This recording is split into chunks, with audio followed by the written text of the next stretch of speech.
अस्सलाम वालेकुम। Hello friends, आप सब कैसे हैं? आई होप आप सब ठीक होंगे।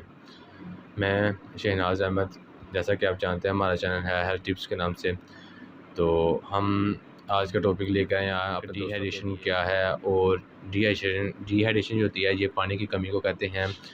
ये कैसे होती है, उसकी अलामतें क्या हैं और इसकी वजूहात क्या हैं, और इसका घरेलू इलाज हम कैसे कर सकते हैं। आपको ये सारे टोटके ज़्यादा बताएंगे। तो चले आए, जो हमारा टॉपिक है डिहाइड्रेशन, ये कैसे होती है, ये क्या है। ठीक है, डिहाइड्रेशन जो होती है ये पानी की कमी को कहते हैं। पानी और नमकियात की कमी को हम डिहाइड्रेशन कहते हैं।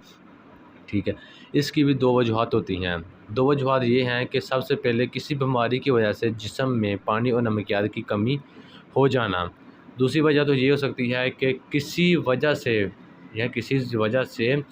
जिस्म में पानी और नमकियात की कमी हो जाना। ये दो इसकी वजह होती हैं जिसकी वजह से डिहाइड्रेशन हो जाती है। जो स्टेज होती हैं या जो मरहला होते हैं वो तीन होते हैं। जिस स्टेज में कौन सी अद्विया दे सकते हैं या कौन सा हम टोटका जाते इस्तेमाल कर सकते हैं वो भी हम आपको तो इसकी तीन स्टेज होती हैं, जिसमें मिडल, मिडेट और सवीयर। कुछ नहीं करेंगे, वैसे जस्ट पानी की मकदार को हम ज़्यादा कर देंगे।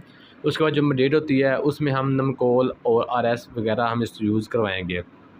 जो सवीयर होती है इसमें हम आई हुई इसको इन्फ्यूजन लगवाएंगे, जैसा कि रिंगल वगैरह, बोतल वगैरह, टिप वगैरह हम उसको लगाएंगे और इंजेक्शन वगैरह लगा के लाएंगे। वो उसमें बहुत ज़्यादा सवीयर उसको पानी कमी होती है, जिसकी वजह से पेशेंट ने डाल होता है, आंखों को खिंचाव होता है, ज़ुबान खुश्क होती है, ठीक, जिस्म में लचक महसूस होती है, जिस्म बेजान होता है। ये सारी वजूहत होती हैं।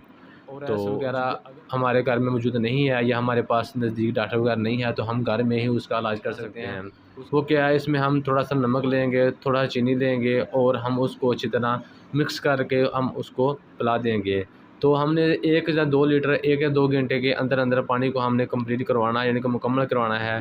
तकरीबन ये इस्तेमाल करवाएंगे तो इंशाल्लाह उसकी डिहाइड्रेशन ख़त्म हो जाएगी। ये हमारा आज का टॉपिक था। तो जी अस्सलाम वालेकुम।